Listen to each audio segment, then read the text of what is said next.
This is Gary Wakefield, and you're listening to Queer Life Stories.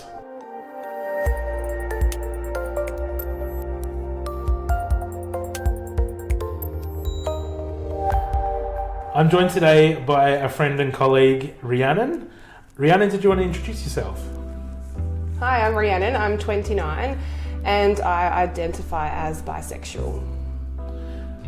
Where and when did you grow up? I grew up in the 90s. I'm a 90s baby.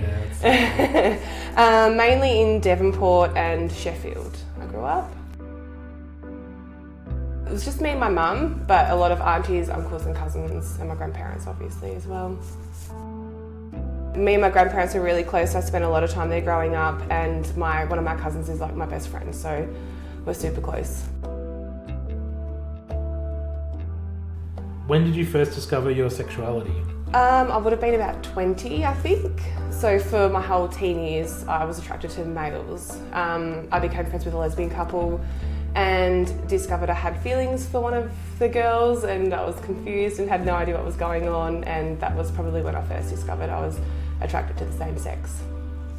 Was there a period before that where you questioned it or thought about it? Or? No, never. I'd never even thought about it, ever. Wow. It was just this one person that I was like, oh, okay, this is different.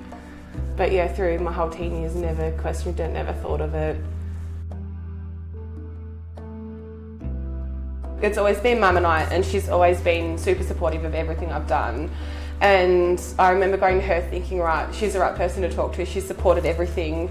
I went to her and said that I had feelings for this girl, and her response was, just because you've got feelings for your friends, Rianon, doesn't mean you need to act on them. And I was like, okay then, so we won't go there anymore. But then I spoke to my mum's really good friend about it, because I was confused. I was upset because I didn't think Mum accepted me. My mum's friend ended up speaking to her. Mum come around. She thought it was just a phase to start with, but then she realised I was serious. Her biggest concern was that she wouldn't have grandchildren because I'm an only child. But when she come around to the idea, she's so supportive. And my friends, I've never had any problems with my friends ever. They've all been really supportive. I didn't lose any friends, which I think I'm really lucky, because I know some people that I am friends with that are in same-sex relationships have lost friends, which is horrible. They're not any different as a person. So I was really lucky in that way.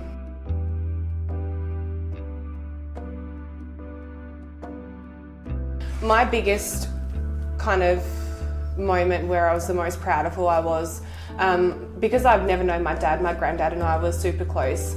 Just before he passed away, my nan always accepted, which I found really, really good, but really strange for older people. So they always accepted, but my nan wasn't as accepting as my granddad. And just before he passed away, he said to nan that all he wanted was for me to be happy. And that was probably the most proudest time in my life, because my granddad accepted me, and he was everything to me. So did you have gay friends growing up? Not really growing up, not that I can remember. I was pretty naive to those kind of things when I was younger. But I played softball, and I'm not sure most people probably know a lot of lesbians play softball. Every time I mention to someone that I played softball, they're always like, oh, well, that makes sense then. So I became friends with quite a few lesbians through softball. And that's how I met my first partner. We played in the same team. My first relationship was with another female. We were together for 2 years, and then things went sour. She cheated on me, basically, and things kind of ended between, I think there was a 2-year time frame between relationships, and in that 2 years I went back to men.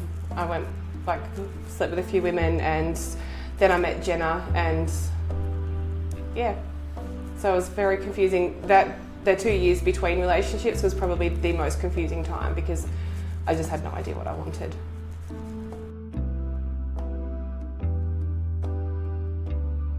It was a really good relationship. Didn't start on the best terms. She had only just ended her relationship prior. We were together for almost 2 years, and she proposed. 3 months into the proposal, she started having an affair with one of our friends, which I think, and I hear quite a lot of in like the lesbian kind of community. I'm not sure if it's because it's not a big community in Tasmania, but you see a lot of cheating happening, I've found. Okay. And that happened to me. That sucks. Yeah, it did suck. How did you meet Jenna? Well, she played football for Launceston. She's from that area, and I was the trainer for the Devonport women's team. And I've seen her and was attracted to her and got a little bit stalkerish. Found her on Facebook, added her as a friend, which was really random because I think we had one mutual friend. Then we just started messaging and we met up for a coffee, and it went from there. And she moved up this way because her family all live in Launceston. And yeah, we've been together for 5.5 years now, so no ring still though, disappointed.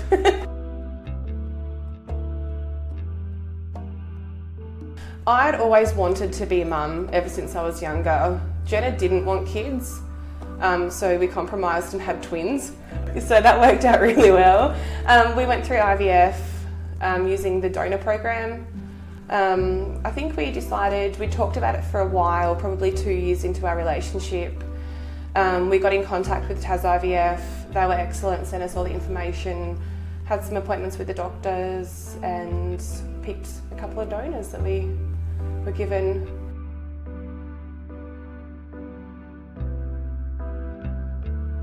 The worst thing I think about that process, generally you get 3 donors to choose from.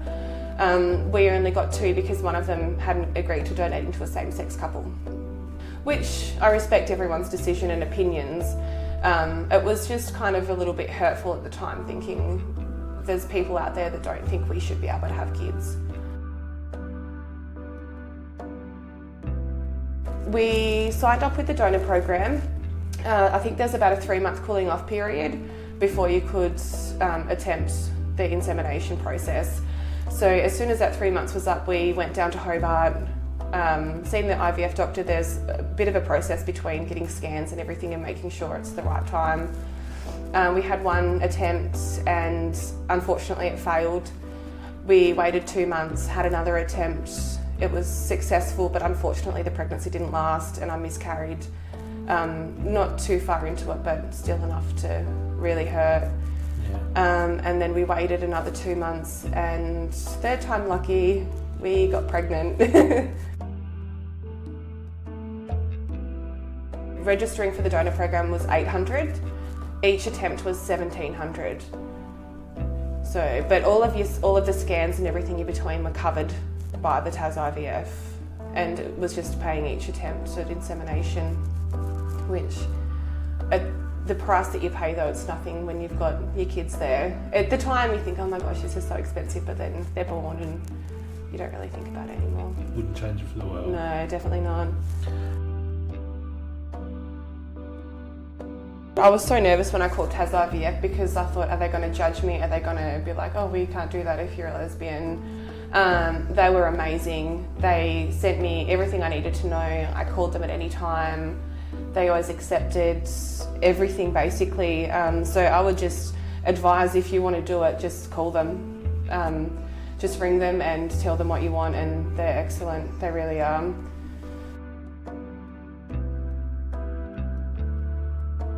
When I was pregnant as well with the twins, I found out that Jenna could also be on the birth certificate, so she has just as many rights to the boys if we were to separate as I do. So I just had to go to Service Tas, ask them for same-sex birth certificate, and Jenna's name's actually listed first on the birth certificate, not mine, but it just says who the birth mother is as well. So I think it's really great that, and I think Tasmania was the first state maybe to bring in same-sex couple adoption and birth certificates as well. So that's really good.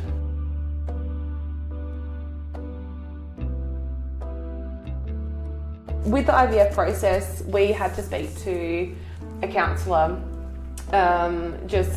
It's not just for same-sex couples. Anyone who goes through IVF has to do it just to make sure, I guess, you're emotionally ready. When we discussed with her using the donor program, one of the biggest things she said was we have to tell the child or children that they're from a donor, which obviously in our case it's going to be pretty obvious. But yeah, a lot of the time she said that some people would say that, oh, the dad didn't want them or the dad died, but it's illegal to tell a child that. And with the donor program as well, they've all changed a little bit now, so they do have a right to the children once they turn 18. The children have a right to know who the donor is once they turn 18, and the donors have to agree to that as well. Which is why in Tasmania it's a little bit harder, I guess, than bigger states to get a donor, because they've only got a certain amount of people they can donate to as well, being a smaller state. So one of our donors was actually American that we had to choose from. It was an extra $500, but we decided to go with the donor that resembled Jenna more in features. So Jenna's got dark hair, she's got blue eyes, and the donor that we chose had the same kind of features as she does. And we get asked a lot if I used Jenna's eggs and carried the boys, because they look more like her than they do like me. But yeah, genetically they're just mine, but they look a lot like her, which is crazy. I did have someone say to me, I can't remember if it was, my pregnancy was like a blur pretty much. It may have been a nurse or a child health nurse, but they mentioned the fact that, at least in kind of a way, that these children are wanted. They're not accidents, they're not, from one night stands. They're wanted children, and I think that says a lot for the lesbian and gay communities, that, when we have children, we don't have them for the sake of having them. We have them because we want them. My cousin's little girl, I'm her godmother as well, and she loves that the boys have two mums. And she went back to my cousin, who's a single mum, and she's like, Mummy, I need another mum. And Melissa's like, why, what's wrong with me? And Ariel was like, I just want two mums like Judd and Lincoln have.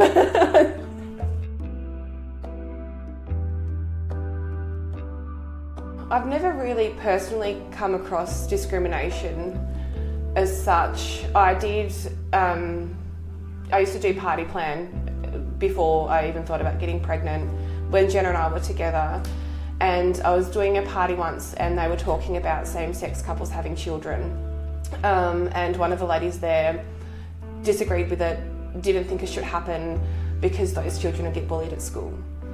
And I had to bite my tongue because I was working, and all I just wanted to say to her was, maybe you should teach your children not to bully, because that's where it comes from. The children don't any different. They don't care. They don't care if you've got a mum, a dad, grandparents, anyone raising you, as long as you've got someone there. And this lady, I couldn't believe it, and I was kind of upset that I was at work because I just wanted to say something to her. I thought, how dare you judge other people?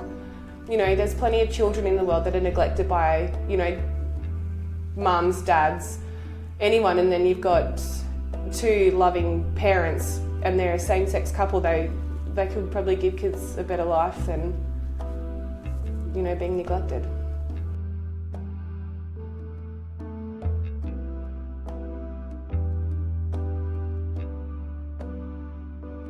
Do you have a lot of LGBT friends now? Mainly in Hobart I do. I have quite a few up here in Devonport.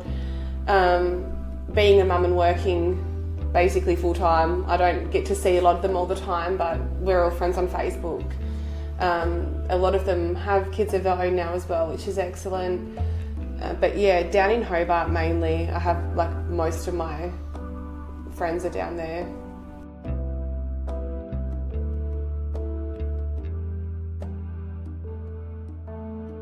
I find that the gay bars as well, there are a lot of straight couples there, because it's a much friendlier atmosphere. It's more inviting. You don't get the seedy young drunk guys hitting on everyone. It's just a much better place. I prefer to go there than a regular bar, because it's more welcoming and inviting, and people are friendlier. Yeah, right. And you just feel more relaxed, and I guess you don't have to worry about being judged for what you're wearing or how you look, because being at a gay bar, everyone is just accepting.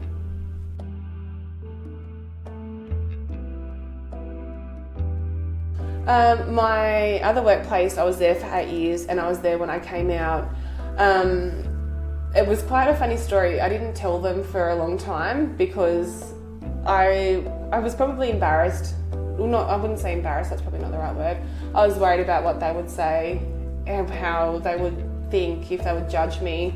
So I kind of kept my relationship a secret for quite a few months, until one of the girls I worked with was like, when are you going to tell us that you're together? And I was like, oh, what? And they knew all along, and they didn't care. They didn't judge me. We just went on with our day. It wasn't awkward at work. Everything was fine. I just wish I had told them sooner instead of trying to hide it for so long.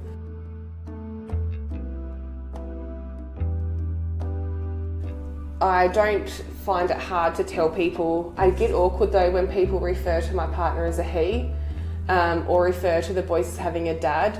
I get super awkward about that. But if someone doesn't know, I'm more than happy to tell them that I'm in a same-sex relationship, that my children have 2 mums. It's just when they assume the gender of my partner is when I feel awkward, and when I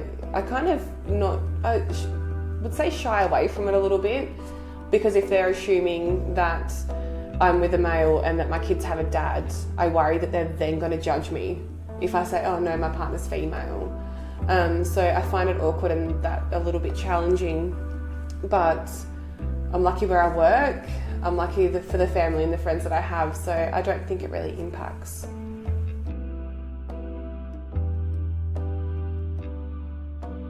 I remember I had to ring Centrelink once, might have been last tax time, about something, and he's like said something about my partner lodging his tax return, and I was like, my partner's female, and the guy I was speaking to was ex, and he said, I am so sorry. He said, I should not have assumed that. And he was really good. Like, I think it's just natural though for people to assume, and it shouldn't be. It shouldn't be a natural instinct to think, well, she's female, her partner must be male, or, it shouldn't be a natural thing, but I think it is. Sadly, it is.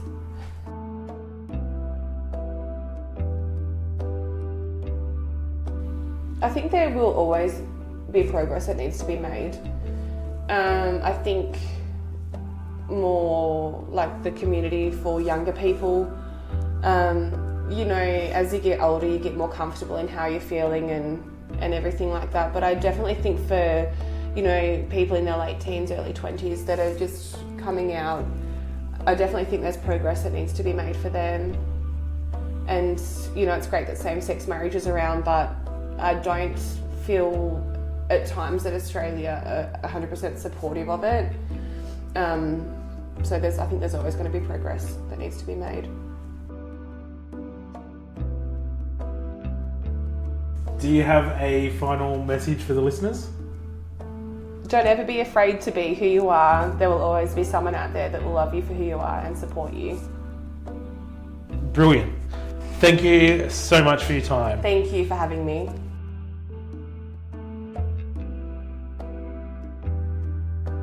If you're struggling with your own mental health and need support, contact Beyond Blue on 1300 22 4636 or Lifeline on 131114. Both services are available 24/7.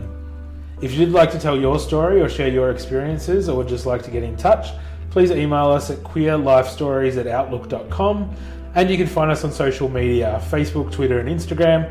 Just search for Queer Life Stories. This is a no-budget, one-man operation to produce, but you can support this podcast and get behind-the-scenes glimpses and more information by subscribing to us at Patreon. That's patreon.com/queerlifestories. Thanks for listening. Take care of yourself and each other.